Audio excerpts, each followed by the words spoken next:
There is a strange truth about human beings that often goes unnoticed. We say we want happiness, freedom, peace, and growth. We speak of new beginnings and brighter futures. We dream of becoming different people, living different lives, escaping old wounds. And yet, when the opportunity arrives, when change finally stands at the door and quietly knocks, many of us hesitate. Not because the future is frightening, but because the familiar is comforting, even when it hurts, especially when it hurts. The human mind has a peculiar relationship with pain. We imagine that suffering is something we naturally reject.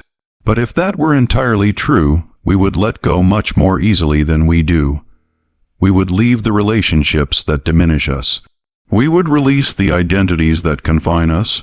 We would stop repeating the patterns that exhaust us. Yet countless people spend years carrying burdens they no longer need.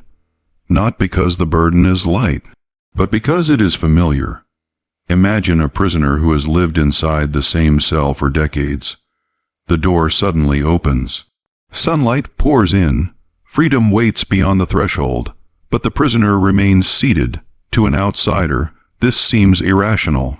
Why stay? Why not run? Because the cell may be painful, but it is known. Every corner is familiar. Every shadow is predictable. Freedom, on the other hand, contains uncertainty. And uncertainty awakens one of the deepest fears embedded within the human psyche. The fear of the unknown. Many of us are not attached to our suffering itself. We are attached to its predictability. A painful certainty often feels safer than an uncertain possibility. This is why people sometimes remain loyal to experiences that no longer serve them. Not because those experiences are good, but because they have become part of the architecture of identity. Pain has a way of becoming personal. At first, it is something that happens to us. Then it becomes something we carry. Eventually, if we are not careful, it becomes something we believe we are. And that is where the real challenge begins. Because once suffering becomes part of identity, letting go can feel like losing a piece of ourselves. A person may spend years defining themselves through rejection, another through disappointment, another through sacrifice, another through failure. The wound becomes a story, the story becomes a self, and the self begins protecting the very thing that causes suffering. This creates one of the most fascinating paradoxes of human behavior. Sometimes the greatest obstacle to healing is not pain. It is familiarity. The familiar pain whispers, "Stay where you are, at least you know this place." Growth whispers something entirely different. Growth says, "You cannot become who you are meant to be while clinging to who you were forced to become." That whisper is often difficult to hear because familiar pain speaks with the voice of certainty. Growth speaks with the voice of possibility. And certainty almost always sounds more convincing. Think about how rivers shape landscapes. A river follows the same path year after year, carving deeper channels into the earth. Eventually, the water flows there automatically. It requires no effort. Human behavior works much the same way. Thoughts become habits. Habits become patterns. Patterns become destinies. We travel the same emotional roads until they feel inevitable. The familiar argument, the familiar disappointment, the familiar insecurity, the familiar fear, not because these paths are right, but because they have become easy to follow. The mind conserves energy by repeating what it already knows, even when what it knows causes suffering. This is why transformation is rarely a matter of information. Most people already know what they should do. The challenge is not knowledge. The challenge is courage. The courage to disappoint old expectations. The courage to leave outdated versions of ourselves behind. The courage to walk into uncertainty without guarantees.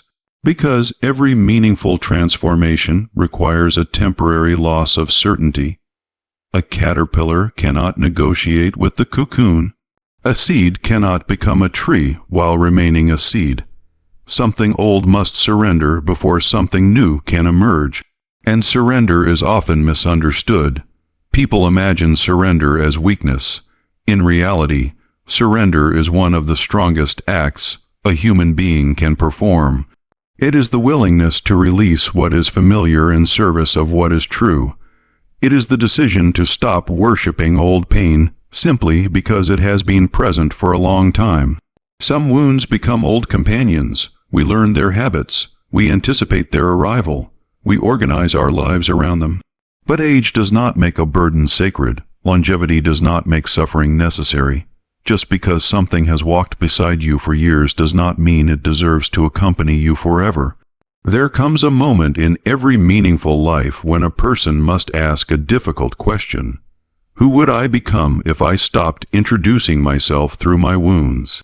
Who would I be without this old story, without this old fear, without this old identity? The answer can feel unsettling, because beyond familiar pain lies unfamiliar possibility, and possibility demands responsibility. If you are no longer trapped by yesterday, then tomorrow becomes your creation. That realization can be both liberating and frightening, but it is also where life truly begins. The greatest tragedy is not that people suffer. Suffering is part of being human. The greater tragedy is when people become so accustomed to their suffering that they mistake it for themselves. Because you are not your fear, you are not your disappointment, you are not your heartbreak, you are not the story of what happened to you. You are the awareness capable of witnessing it, the consciousness capable of learning from it, the soul capable of transcending it. And perhaps that is the deepest revelation of all. We do not cling to familiar pain because we love suffering. We cling to it because we fear the vastness of who we might become without it. Yet the door has always been open.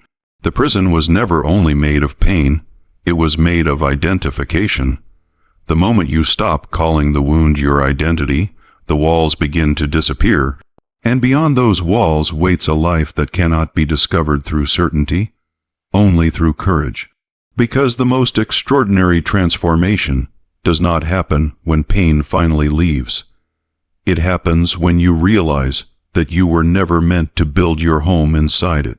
You were meant to learn from it, grow through it, and then continue your journey. And the day you finally release familiar pain, you may discover something astonishing.